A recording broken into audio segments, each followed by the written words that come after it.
Terus ya jadi saya ngerem mendadak dan saya akhirnya jatuh. Gitu.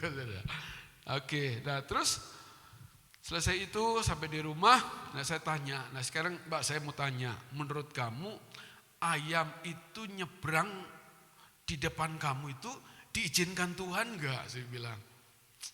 Maksudnya gimana? Lah iya menurut kamu lah, kamu belajar nilai lah.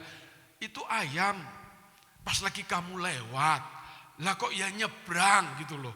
Nah itu ayam itu nyebrang maunya sendiri atau diizinkan Tuhan menurut kamu, saya bilang. Nah jadi saya mencoba untuk mengajak anak saya itu menganalisa saudara tentang sesuatu. Karena begini, tidak ada sesuatu yang terjadi dalam hidup kita kan tanpa campur tangan Tuhan. Men? Betul nggak? Nah jadi kok tiba-tiba si ayam pas kamu lewat kok nyebrang? Kenapa nggak orang lain? Nah gitu. Jadi saya coba analisa. Kenapa kira-kira gitu? Dan kalau itu andaikan Tuhan izinkan terjadi, kira-kira ada apa dengan kamu? Enggak ya pokoknya itu ayam yang salah. Jadi kekeh ayamnya yang salah saudara. Gitu. Sekarang ayamnya salahnya di mana? Dia nyebrang. Ya udah nanti kalau gitu tak kasih tahu ayamnya. Kalau nyebrang bawa plat stop. Ya, jadi sambil nyebrang. Gitu ya. Nah dari kisah ini saudara saya dapat satu kebenaran firman Tuhan yang mungkin perlu saya ajak kita bersama untuk merenungkannya. Kita akan lihat di dalam kitab Kejadian pasal yang kedua, saudara, ayat 16 dan 17. Ya.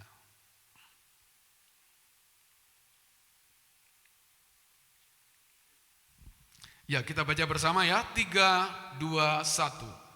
Lalu Tuhan Allah memberi perintah ini kepada manusia. Semua pohon dalam taman ini boleh kau makan buahnya dengan bebas. Tetapi pohon pengetahuan tentang yang baik dan yang jahat itu janganlah kau makan buahnya. Sebab pada hari engkau memakannya pastilah engkau mati. Ya. Nah, satu pertanyaan yang harus muncul di dalam pemikiran atau benak kita adalah begini. Kenapa di Taman Eden itu ada pohon pengetahuan baik dan jahat? Ya. Apakah adanya pohon itu adalah merupakan suatu kebetulan saja atau adanya pohon pengetahuan baik dan jahat itu adalah merupakan bagian daripada campur tangan Tuhan atau rencana Tuhan atas hidup manusia. Ya. Nah, maka kalau kita memperhatikan ayat ini, kita akan dapat memahami bahwa ternyata kehadiran pohon pengetahuan baik dan jahat di Taman Eden itu adalah karena ada campur tangan Tuhan. Amin. Jadi bukan kebetulan di sana ada pohon pengetahuan baik dan jahat. Tetapi ada campur tangan Tuhan. Dan karena campur tangan Tuhan tentu tidak ada sesuatu yang terjadi yang tidak ada manfaatnya. Artinya pohon pengetahuan baik dan jahat itu sekalipun tidak boleh dimakan, maka pohon itu punya manfaat bagi manusia. Ya. Lupa manfaatnya apa? Kan itu yang manfaatnya itu yang hanya di atas aja. Semua pohon dalam taman ini boleh dimakan buahnya. Nah, cuma satu kan yang nggak boleh dimakan, berarti itu nggak bermanfaat. Saudara, semua hal yang ada pasti ada manfaatnya. Ya, Tuhan tidak pernah menciptakan sesuatu yang tidak ada manfaatnya. Tuhan tidak pernah membiarkan peristiwa terjadi tanpa sebuah manfaat bagi orang yang terlibat di dalam peristiwa itu. Amin. Nah, jadi akhirnya dalam hal ini kita diajak untuk coba memahami dan mengerti, ya. Mungkin setiap kita pernah mengalami sesuatu, ya. Kita pernah mendapatkan peristiwa-peristiwa yang mungkin tidak kita inginkan, ya. Nah, apakah peristiwa-peristiwa itu adalah merupakan campur tangan Tuhan atau hanya sebuah kebetulan? Dan kalau kita percaya firman Tuhan yang mengatakan bahwa tidak ada segala sesuatu yang terjadi tanpa campur tangan Tuhan. Artinya apapun peristiwa itu, baik yang menyenangkan kita maupun yang tidak menyenangkan kita, maka sesungguhnya di sana ada campur tangan Tuhan. Amen. Dan karena ada campur tangan Tuhan, artinya peristiwa itu ada manfaatnya buat hidup kita.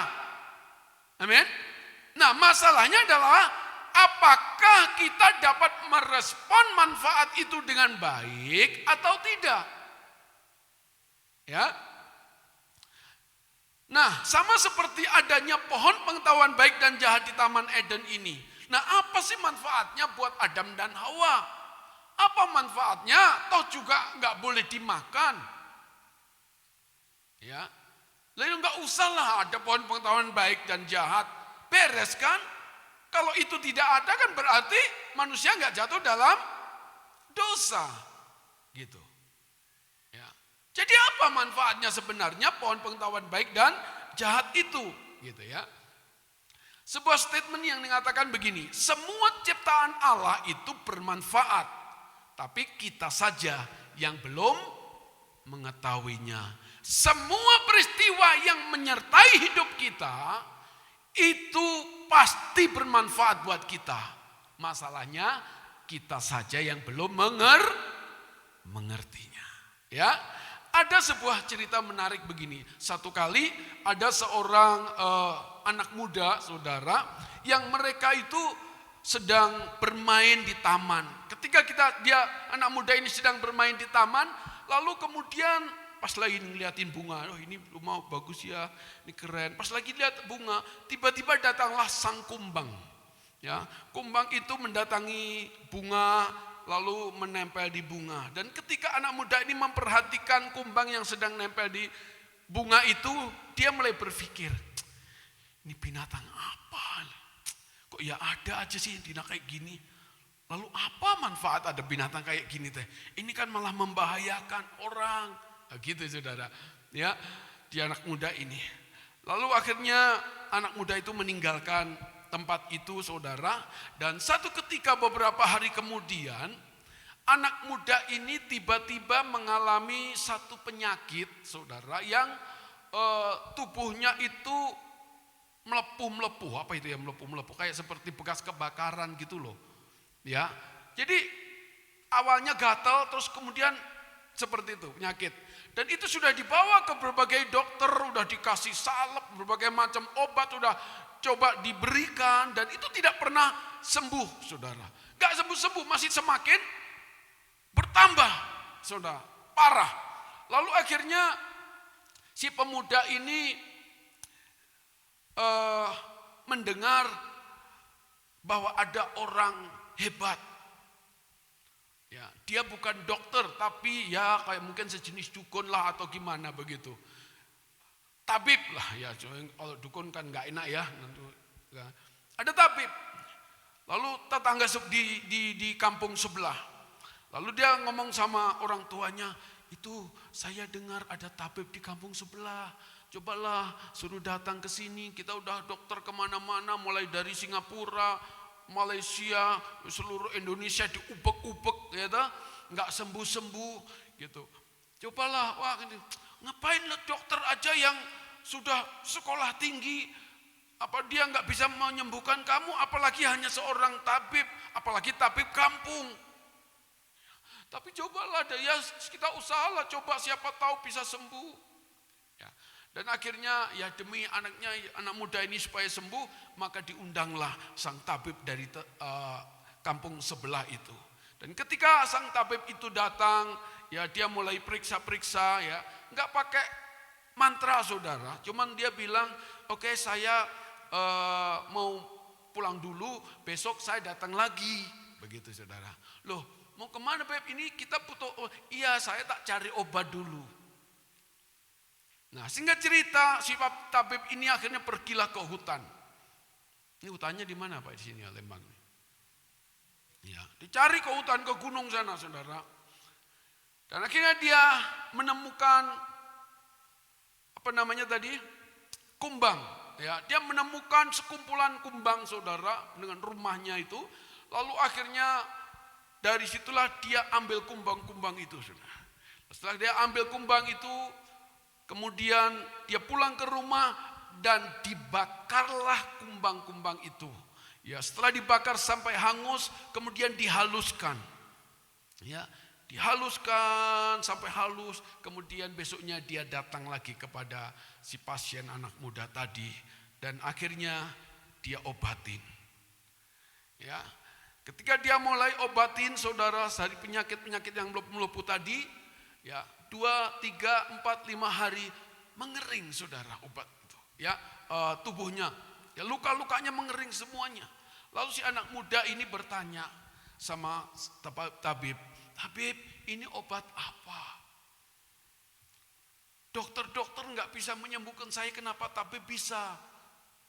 Ini obat apa hitam-hitam ini? Lalu kemudian tabibnya bilang, oh ini adalah satu binatang yang kumbang, jenis kumbang yang ada di hutan. Dan itu memang mengandung zat yang bisa menyembuhkan penyakit kamu itu. Lalu dia ingat, dia pernah berkata bahwa binatang kumbang seperti ini apa manfaatnya? Ngapain mesti diciptakan sama Tuhan? Ya. Dan maka sejak saat itulah anak muda ini berkata, ketahuilah Allah sedang menunjukkan kepadaku bahwa makhluknya yang aku anggap tidak berguna ternyata menjadi obat yang manjur. Ya. Sering peristiwa-peristiwa di dalam hidup kita ini kita anggap sesuatu yang tidak berguna. Sering peristiwa-peristiwa yang menyertai hidup kita, kita anggap itu tidak bermanfaat buat kita. Oleh karena itu tidak sedikit orang yang melupakannya dan tidak mendapatkan apapun dari peristiwa-peristiwa yang menyertai hidupnya. Tapi cobalah kalau kita mau belajar jujur, kita mengingat masa lalu kita, kenapa ya saya kok begini, kenapa begini, begini. Saudara, dari setiap dinamika hidup kita, suka dan duka yang menyertai hidup kita, ternyata semua itu ada manfaatnya. Ternyata ada artinya bagi kehidupan kita.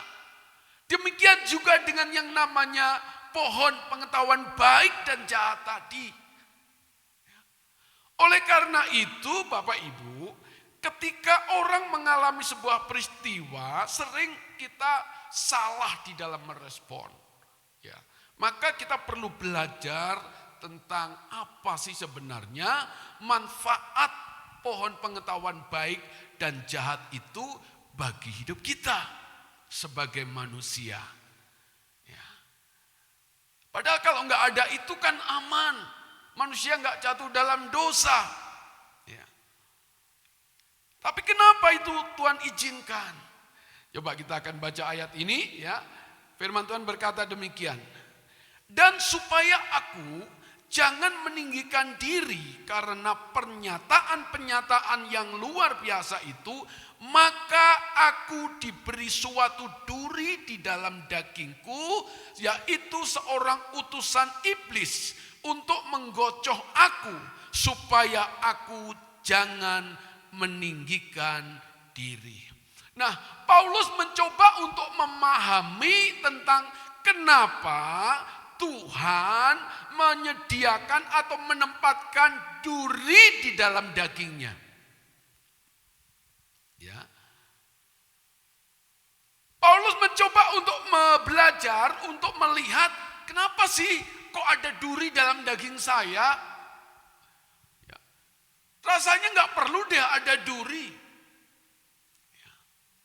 Dan kemudian Paulus memberikan pengertian bahwa ternyata melalui duri di dalam daging itu Paulus mendapatkan supaya ia tidak menjadi apa? Tinggi hati. Ya, supaya dia tidak meninggikan diri. Atas kehebatan Paulus menjadi salah satu rasul yang luar biasa. Dipakai Tuhan. Maka ada duri dalam daging. Nah, untungnya Paulus memahami ini. Paulus dapat menemukan makna dan manfaat duri dalam dagingnya. Supaya ia tidak meninggikan diri di hadapan Tuhan. Tapi banyak orang justru tidak dapat menemukan manfaat duri di dalam dagingnya. Duri dalam daging berbicara tentang peristiwa-peristiwa yang menyakitkan. Duri kan sakit ya toh?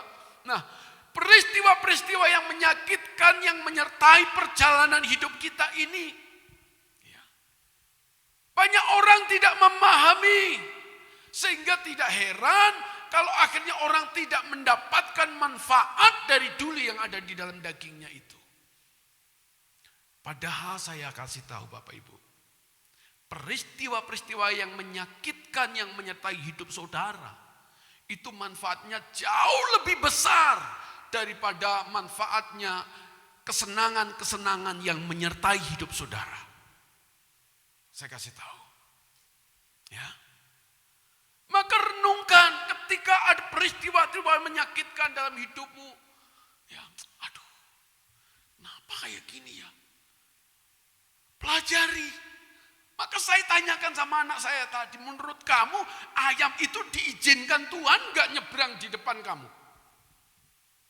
Kalau itu kamu nilai itu diizinkan Tuhan menyeberang kamu. Nah ini penting saudara.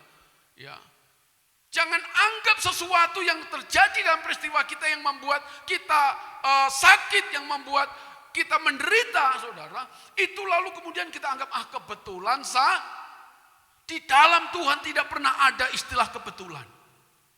Semua ada campur tangan Tuhan dalam hidup kita itu.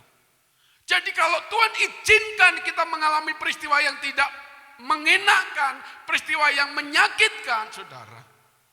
Perhatikan. Tuhan izinkan itu. Dan kalau Tuhan izinkan itu, untuk apa ya Tuhan? Amin. Untuk apa ya Tuhan? Anak-anak muda, ya, kalau saudara pacaran lalu putus, ya, sakit enggak? Halo anak muda, bapak-bapak sama ibu-ibu nggak usah lah ya, udah lewat. Anak-anak mudanya masih ada kan? Coba kalau putus pacar, sakit enggak? Ini sih enggak ada, ini tua semua ya. Dan nikah semua berarti ya, sayang, berarti salah saya tanya. Ya tak?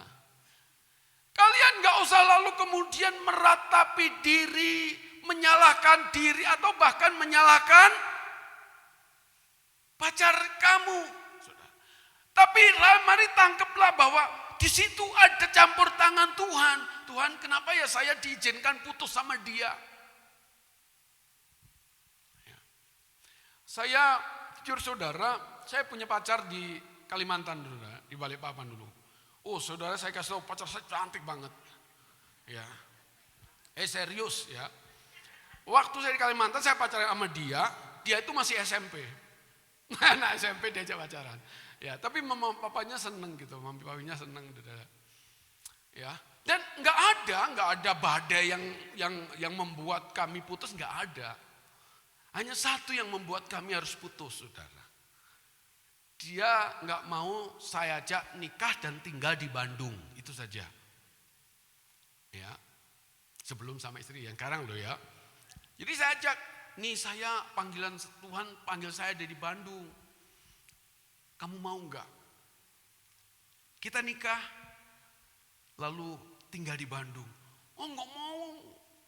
Loh, kalau nanti aku nikah lalu aku di sana. Sementara aku lari dari panggilan Tuhan. Lah aku lontang-lantung di sana. Enggak punya pekerjaan. Lalu terus gimana nanti? Sementara Tuhan panggil saya ada di Bandung. Udah gini aja lah. Kita berdoa 1 minggu ini. Kalau tidak ada titik temu untuk kamu berani melangkah ke Bandung, artinya kita enggak jodoh. Walaupun cinta tidak harus memiliki. Ya. Nah, jadi ya memang sakit saudara, saya kasih tahu waktu akhirnya seminggu setelah itu ya benar enggak ada keputusan dari calon saya di sana, enggak Mas, saya enggak mau. Gitu. Saya mau tetap di sini gitu. Kasihan Mami. Karena Papi udah enggak ada. Jadi tinggal Mami. Lah terus ya kalau ini Mas ke sini. Wah, ya udah, artinya gini.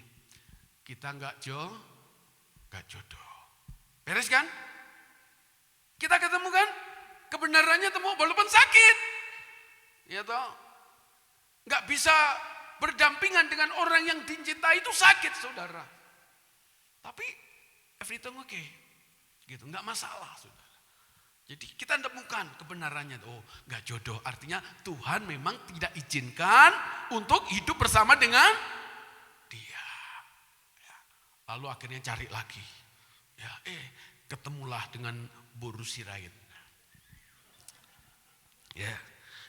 Sama Boru Sirait saudara udah mulai berjalan pacaran ya. Terus tapi belum ketemu orang tuanya ya. Cuma sama abangnya ketemu. Singkat cerita si Boru Sirait ini bilang, "Mas, datang ya ke abang di Bekasi. Mama sama papa mau datang dari Medan." Oh ya udah. Wah saudara, saya pikir datang untuk kenalan kan gitu. Dari Baros, masih udah di Cimahi saudara. Wah dah, ini berangkatlah ke Bekasi. Nyampe di Bekasi saudara, baru mau masuk ke rumahnya. Oh ini, namanya ini ya. Loh, langsung dimarahin saudara. Loh orang tua kau mana? Ya orang tua saya di rumah. Ini kau nih macam apa kau ini? Kita datang dari Medan serius untuk urusan kau.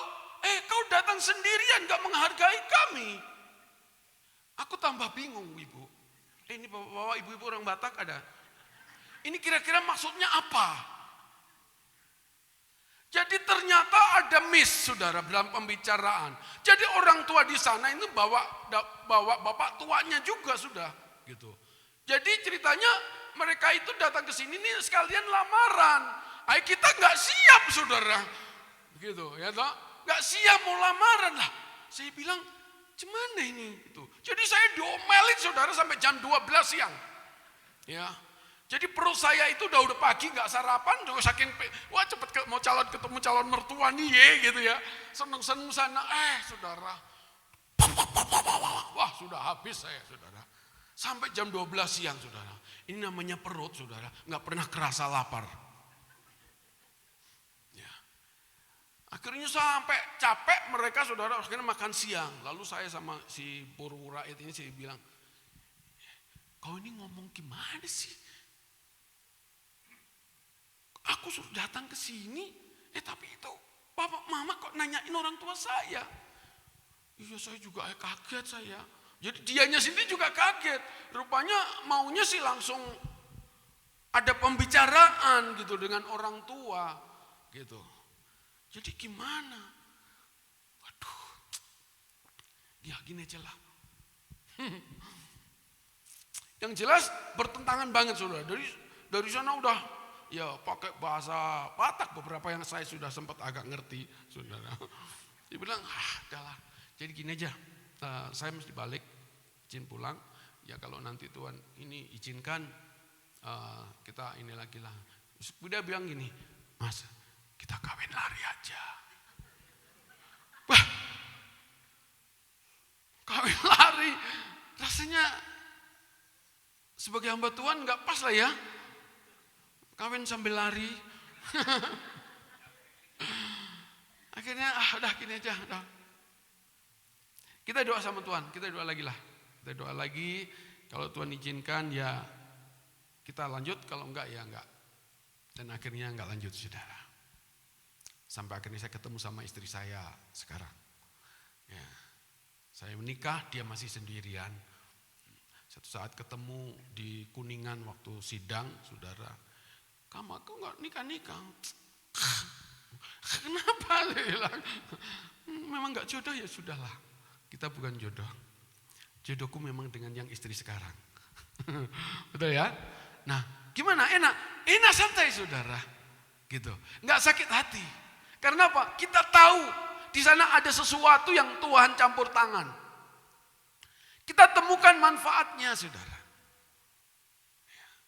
Walaupun akhirnya Tuhan percayakan banyak jemaat orang Batak ya. Di Padalarang. Walaupun istrinya bukan orang Batak. Ya tapi itulah. Gitu. Jadi ada manfaatnya saudara. Gitu ya. Nah jadi penting kita belajar manfaat dari peristiwa yang terjadi yang menyertai hidup kita. Amin. Saudara ya. Oke. Nah sekarang biasanya yang terjadi apa ketika peristiwa, terutama peristiwa yang tidak enak, peristiwa yang menyakitkan itu terjadi, ya reaksi yang salah sering dalam respon kita. Ya. Nah respon kita apa biasanya? Yang pertama adalah kita menyalahkan Tuhan. Tuhan yang salah karena Tuhan menempatkan pohon itu di antara manusia sehingga manusia jatuh dalam dosa. Ya. Nah, dalam hal ini saya ingin ajak kepada saudara memahami begini. Umpamanya. Lagi saudara butuh duit banget nih ya. Waduh, ini saya lagi harus bayar uang sekolah anak, gak ada duit sama sekali. Pas lagi saudara jalan, gak tahulah jalan kemana, lagi ngamun. Saudara, di depan saudara ada duit. Saudara nemu uang, saudara di depan saudara. Ampun. Gak ada orang. Ya, langsung ambil saudara. Pas lagi dilihat, ternyata lumayan. Lebih dari kebutuhan untuk bayar uang sekolah. Kira-kira gimana saudara? Halo? Puji Tuhan. Tuhan itu baik. Ternyata Tuhan menyediakan di tengah jalan. Ya tak? Langsung kita ambil. Kira-kira gimana saudara? Mau dipakai atau dikembalikan ke orang yang punya? Pak, kan kita nggak tahu orang yang punya siapa. Lalu doanya gimana? Tuhan, jadilah kehendak-Mu. Yalah. Nah, padahal saudara, jujur, ya, uang jatuh di depan saudara itu Tuhan izinkan. Itu Tuhan izinkan. Yalah. Pas lagi saudara butuh ini Tuhan izinkan ini, gitu. Lalu kalau andaikan saudara ambil itu, lalu saudara gunakan untuk keperluan saudara, sekalipun saudara nggak tahu siapa pemilik uang itu. Saya tanya, yang salah uang itu atau saudara?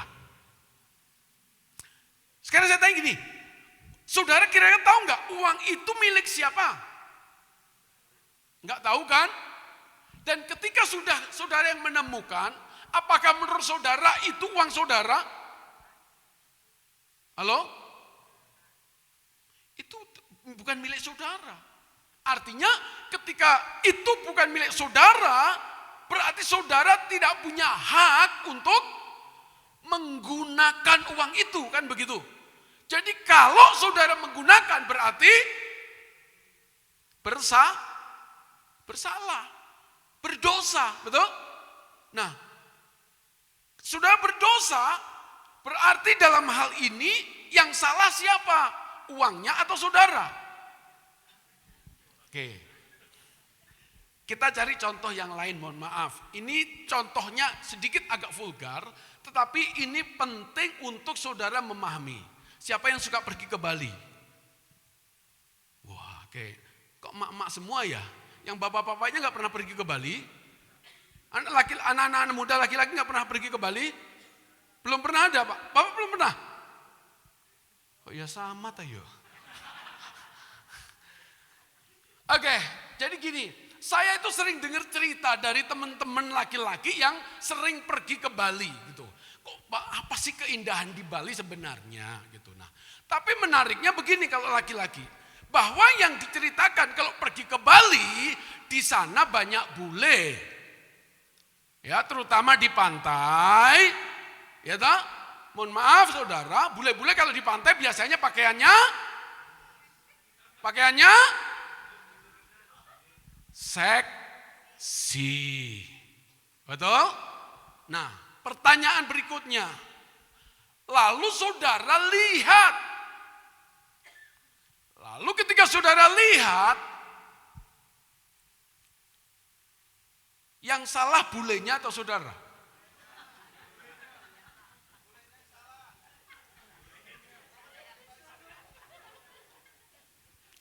Ini loh.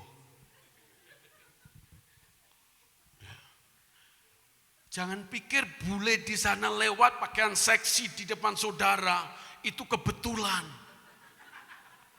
Itu juga diizinkan Tuhan.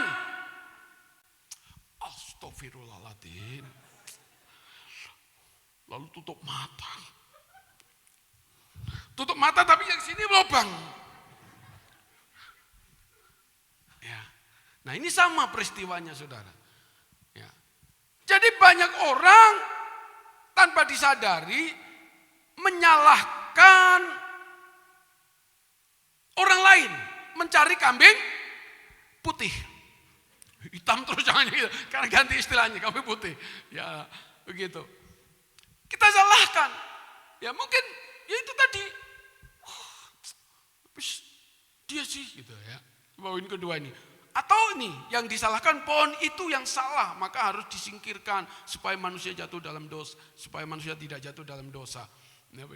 Jadi selain kita nyalahin Tuhan, kenapa sih Tuhan kok taruh itu di situ kan gitu. Mesti kan nggak usah tuh ada bule lewat. Aku pengen ke Bali ini menikmati pemandangan Pulau Bali, Pulau Dewata. Lah kok malah ketemunya yang begituan umpamanya. Kita mencoba biasanya seperti itu, sering menyalahkan, mencari kambing hitam, merasa kita yang paling benar. Gitu. Nyalain, kenapa ada pohon pengetahuan baik dan jahat di sana? Enggak usah kalau rasa. Ya. Ngapain Tuhan mesti taruh situ? Coba kalau Tuhan enggak taruh, aman manusia. Gitu ya. Coba kita lanjut. Nah, jadi saudara, apa tujuan Tuhan menempatkan pohon pengetahuan yang baik dan yang jahat itu? Gitu. Kenapa ya kok saya diketemukan dengan bule pakaian seksi? Kenapa sih pas lagi saya butuh duit, kok saya ketemu uang yang bukan punya saya?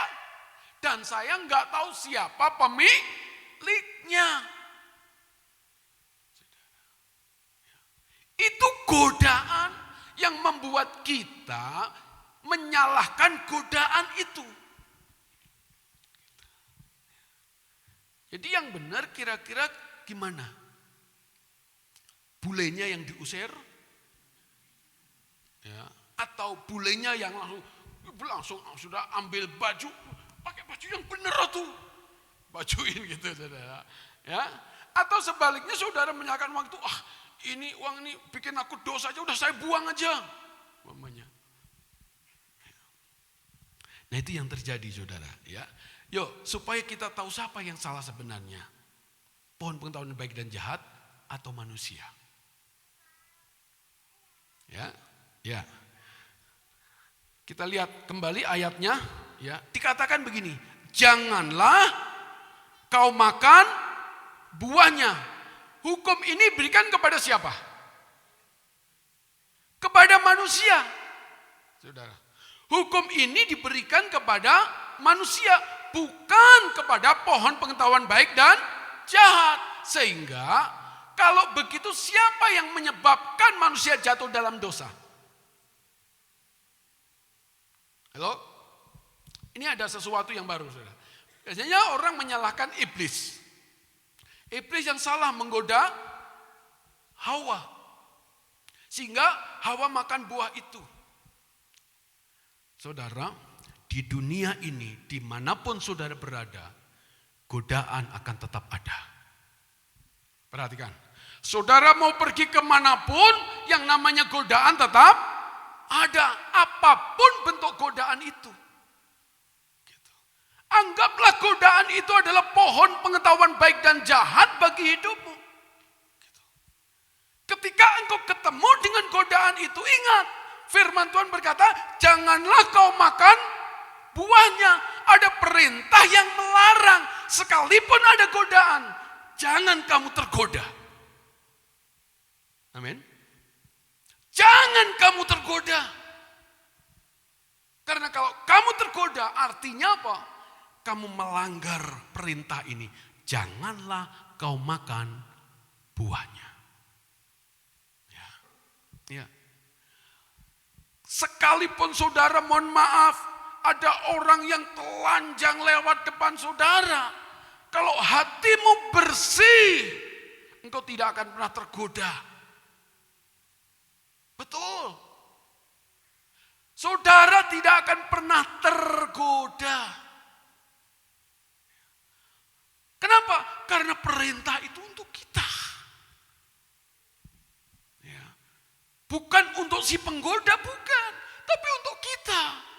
Perintahnya. Ya. Jangan kau jamah. Jangan kau makan buahnya. Supaya kamu gak jatuh dalam dosa. Kan begitu, saudara. Amin. Jadi kalau gitu, orang saya sih perlu ditutupin gak? Kalau hatimu bersih, lewat juga biasa saja. Amin.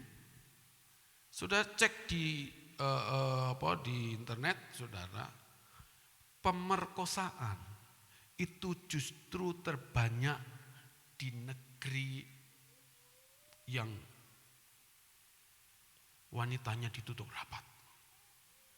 Loh kok bisa, Pak? Ya, justru karena gara-gara ditutup, penasaran. Ya toh? Gitu. Jadi penasaran. Gitu loh. Makanya, yuk jangan membiasakan kita mencari kambing hitam. Ya. Jadi yuk kita lihat poin pertama. Tujuan Tuhan adalah, yang pertama adalah Allah menguji dan menghargai kehendak bebas manusia. Kenapa ada pohon pengetahuan baik dan jahat? Kenapa ada penggoda di depan kita? Ada cobaan di depan kita. Karena Allah ingin menguji dan menghargai kehendak bebas manusia.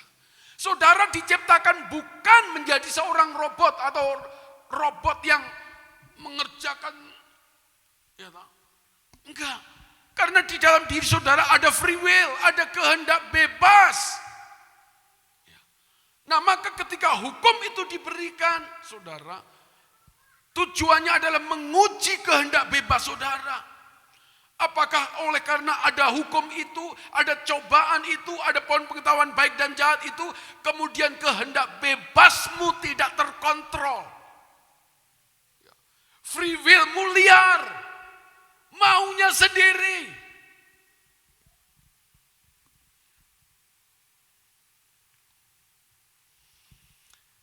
Firman Tuhan berkata, tetapi jika kamu anggap tidak baik untuk beribadah kepada Tuhan, pilihlah pada hari ini kepada siapa kamu akan beribadah. Allah yang kepada nenek moyang beribadah di seberang sungai Efrat, atau Allah orang Amori yang negerinya kamu diami ini. Tetapi aku dan seisi rumahku, kami akan beribadah kepada Tuhan. Kita dihadapkan pada sebuah pilihan, saudara, di dunia ini. Ketika ada godaan, ada cobaan, ada pohon pengetahuan baik dan jahat, kita dihadapkan pada pilihan, kamu mau jatuh dalam dosa atau tidak. Gitu loh. Kalau kamu mau jatuh dalam dosa, artinya Pohon pengetahuan baik dan jahat itulah akan menyebabkan kamu jatuh dalam dosa karena kamu tidak mengikuti kehendak Tuhan. Yosua sebelum meninggal, dia mengumpulkan bangsa Israel dan menyampaikan sebuah pilihan. Terserah kamu mau beribadah kepada siapa. Mungkin Tuhannya orang Amori, Tuhannya orang yang di sungai Efrat, saudara, itu menjadi godaan baginya. Dan tidak sedikit ternyata bangsa Israel yang tergoda ke sana. Ya. Yang kedua, Tuhan menguji ketaatan manusia. Apakah dia taat dengan perintah manusia? Jangan kau makan buahnya. Berbicara tentang kata taat, justru itulah yang paling sulit dilakukan oleh manusia. Kenapa? Ya karena free will tadi, karena punya kehendak bebas tadi. Justru kehendak bebas ini sering membuat manusia tidak taat kepada perintah Tuhan. Jadi apakah pohon pengetahuan baik dan jahat ada di Taman Eden itu sebuah kebetulan? Tidak. Karena dengan adanya pohon itu, Tuhan mau menguji seberapa engkau taat kepada Tuhan.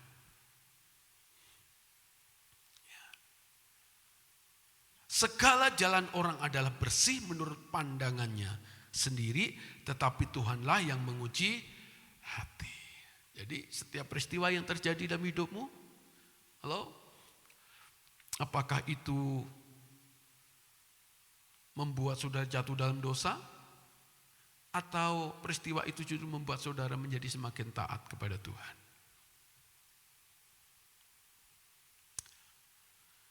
Ketika Tuhan hancurkan bisnis saya di Kalimantan waktu itu, saudara. Mungkin ini peristiwanya hampir sama dengan Pak Niko. Cuman saya bahan bangunan waktu itu, saudara.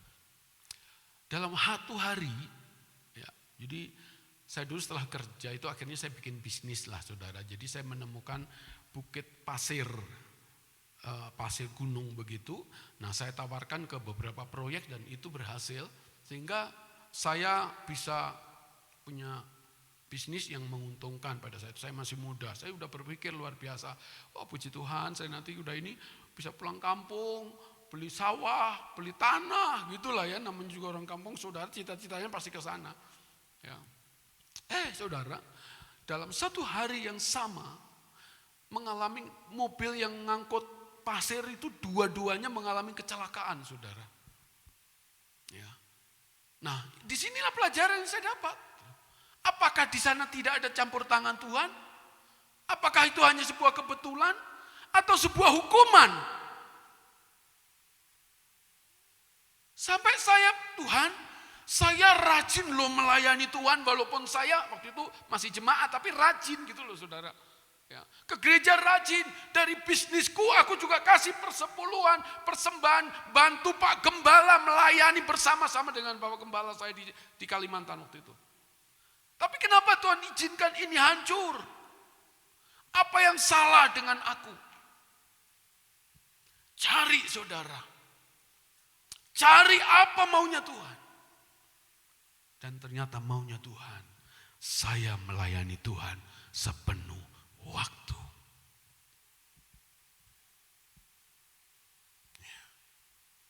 Sepenuh waktu.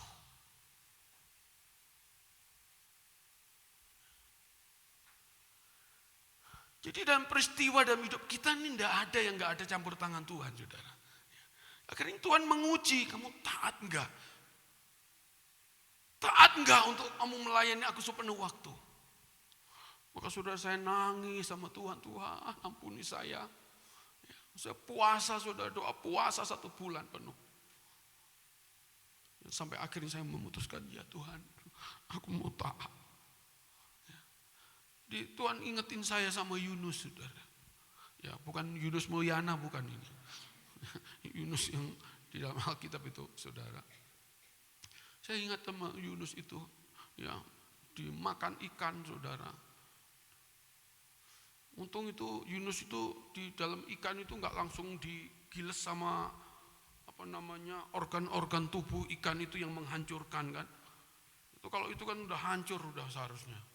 Ya, tapi dimuntahkan dan masih utuh. Ya, saya pikir Tuhan, terima kasih Tuhan untuk nggak menghancurkan hidup saya, hanya bisnis saya yang dihancurkan. Ya, sehingga saya berani ambil keputusan lagi akhirnya.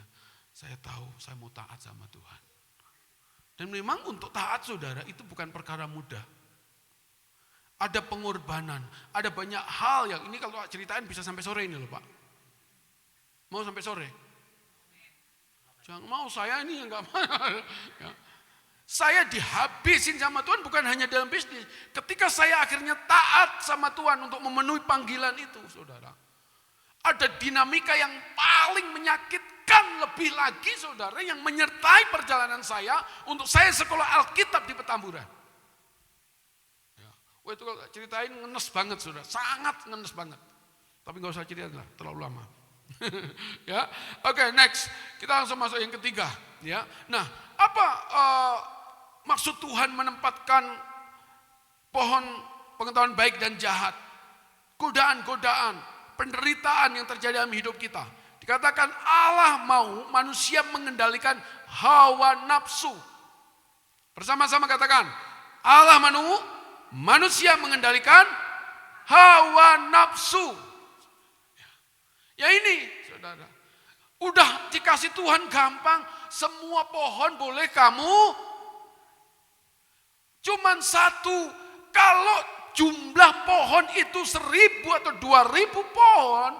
Hanya satu pohon. Artinya apa?